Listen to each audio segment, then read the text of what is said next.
నా పేరు నజీర్ బాషా గీతా వైభవ్ ట్రస్ట్ చైర్మన్గా వ్యవహరిస్తున్నాను. మరి ఈనాడు సనాతన ధర్మానికి విఘాతం కలిగినట్టుగా రాష్ట్రమంతా అందరూ వాపోతున్నారు. ఓం నమో వెంకటేశాయ అని నిత్యం పలికే ఆ ఓంకారంలోనే సనాతన ధర్మం ఉంది. అది అతి పవిత్రమైన భావన.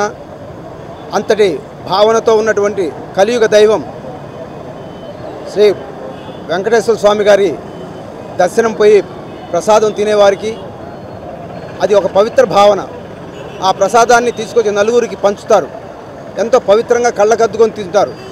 మరి అటువంటి పవిత్రమైనటువంటి ప్రసాదాన్ని ఈ విధంగా జంతువుల పదార్థాలతో కలుషితం చేయడం ఎంతటి దుష్కర్మ దుశ్చర్య, ఇది క్షమించరానిది.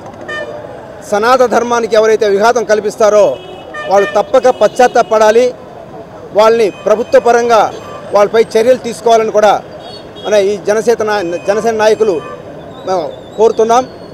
అదేవిధంగా మనం గతంలో సనాతన ధర్మం మీద వ్యతిరేకంగా మాట్లాడి ప్రచారమైనటువంటి స్టాలిన్ కుమారుడు చివరకు దాని పట్ల పశ్చాత్తాపడి నలుగురి మధ్య క్షమాపణ కోరి మరి అందరిలో ఆ విధంగా సనాతన ధర్మాన్ని గొప్పతనాన్ని చాటారు. మరి ఈరోజు మనం ఆంధ్రప్రదేశ్లో ఇటువంటి సనాతన ధర్మానికి విఘాతం కలపడం చాలా దారుణం. ఇది క్షమించరాని నేరం.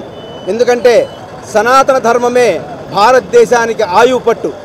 సనాతన ధర్మమే మన సృష్టికి మన భవిష్యత్తుకి మూలం. ఈ సనాతన ధర్మం లేనిదే మానవ జాతి మనుగడే లేదని చెప్పి విన్నవించుకుంటూ ఈ సనాతన ధర్మాన్ని మనం కాపాడుకునే బాధ్యత ప్రతి ఒక్క భారతీయుడి మీద ఉందని చెప్పి తెలియజేసుకుంటూ ధన్యవాదాలు.